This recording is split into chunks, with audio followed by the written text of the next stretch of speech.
Si moi je dis qu'il y a des fraudeurs sur la liste électorale de ma commune Tia-Salé, j'ai les preuves de cela. Et je le dis et je l'affirme, il y a des fraudeurs sur la liste électorale de Tia-Salé. Moi-même, en tant que journaliste, j'ai autopsié la liste de ma commune.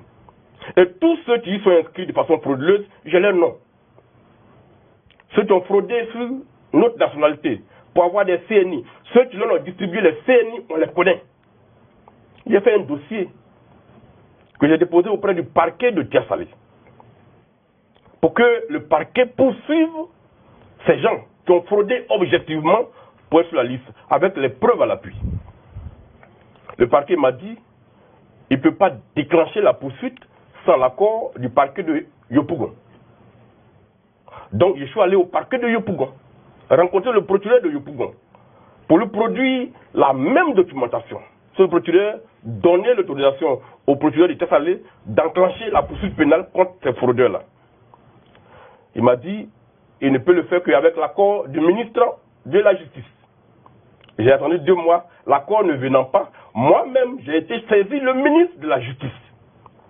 Avec la documentation des fraudeurs, des personnes non ivoiriennes, à qui on a distribué la carte d'identité ivoirienne et notre certificat de nationalité.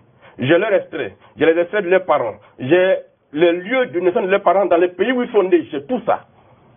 J'ai produit tout ça au ministre de la Justice pour qu'il donne l'autorisation au parquet de Tia-Salé de poursuivre ces fraudeurs et qu'on les radie de la liste de Tia-Salé.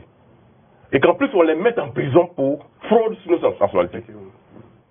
C'est depuis le mois de juillet 2023 que j'ai saisi le ministre de la Justice de toutes ces preuves-là. À ce jour, il n'a pas réagi. Au point où moi-même, en tant que citoyen, j'ai été obligé de saisir un avocat que je paye pour faire une procédure contre ces individus-là. La procédure est encore pendante devant le tribunal de Tia-Salé. Et les juges, en quelque sorte, marchent sur les œufs sur la question. Voilà, et quand moi je le dis, je documente et je donne les preuves. Mais il ne faut pas affirmer les choses. Quand on dit qu'il y a 2 millions de personnes non ivoiriennes sur la liste électorale, il faut apporter les preuves. Parce que si l'autorité est de mauvaise foi et que ces personnes sur la liste électorale leur profitent, elles ne feront rien. Mais si chaque acteur politique dans sa zone de naissance, dans sa zone d'action, fait ce que j'ai fait là, et saisit un tribunal, en ce moment-là, on a une documentation qui pourrait être des preuves parlantes le jour où il y a un débat national à faire. Quand je vous le dis là, je vous dis que j'ai des preuves, que j'ai même envoyé au ministre de les décharges. Et le ministre ne réagit pas. C'est comme ça qu'on peut interpeller les gens et les amener à prendre des décisions. Sinon, vous leur offrez la possibilité de dire, oui, vous dites ça, mais il n'y a pas de preuves. Mais moi, j'ai apporté des preuves, ils ne réagissent pas. Mais là, je peux maintenant dénoncer que le ministère de la Justice laisse sur la liste de Tia-Salé des personnes qui ne sont pas ivoiriennes, qui ont fraudé et avec lesquelles on a les preuves et ils n'agissent pas.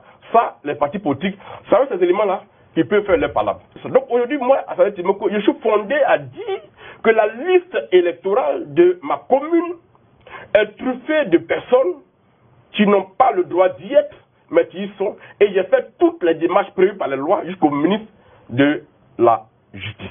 Donc aujourd'hui, je peux dire que Tia-Salé, la liste n'est pas crédible. Mais est-ce que je peux le dire pour toute la Côte d'Ivoire, puisque je n'ai pas les éléments? Donc moi, j'invite les acteurs politiques à faire les démarches légales. Ça. Et ça va nous permettre après de faire un débat sérieux.